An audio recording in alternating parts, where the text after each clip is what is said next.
खुलुमबाय लोगोफोर आंनि गोदान भिडिअ'आव बरायलायबाय गामियाव ओंखारबोलायबाय आङो नै लोगोफोर नायलांबाय थादो आंनि भिडिअ'खौ बिफां गायदों दिनै अमब्रे बिक्स आन्दालनियाव बिदिबा फैदो भिडिअ'खौ स्टार्ट खालामसै लोगोफोर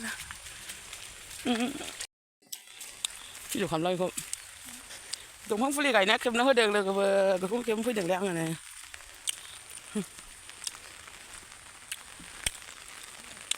फट' खेबनानै आपल'ड होनांगौलायनो नेटआव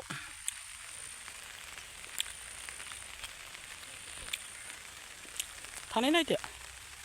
लेवार बाबा खिन्थु आंनि दस गैयालै नै दासो गायदों बिथाङा फट' खेबनो फैबाय आङो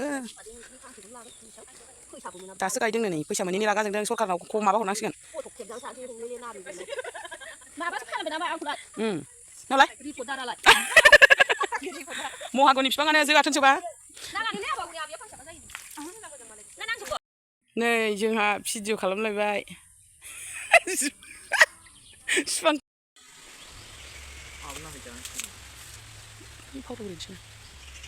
नै लोगोफोर जोंहा माबा खालामदों लिसु खोलोम होदों नायलांबाय थादो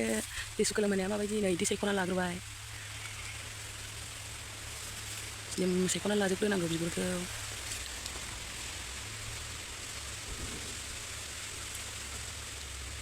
मा होयो होनदों गोबोरखि हासार होबाय हा लागायबाय दै एसे जेब जेब खालामबाय आथा आथानो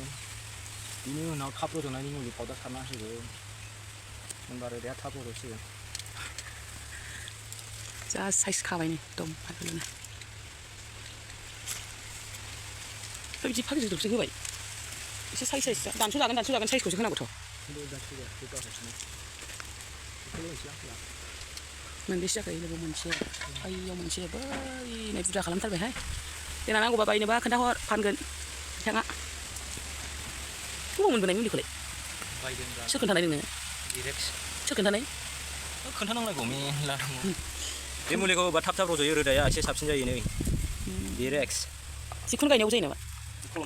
खलम होनांला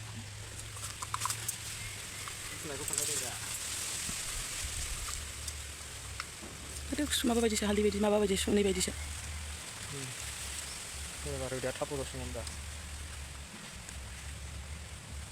हायावबो लगायजायो बिफाङावबो लागायजायो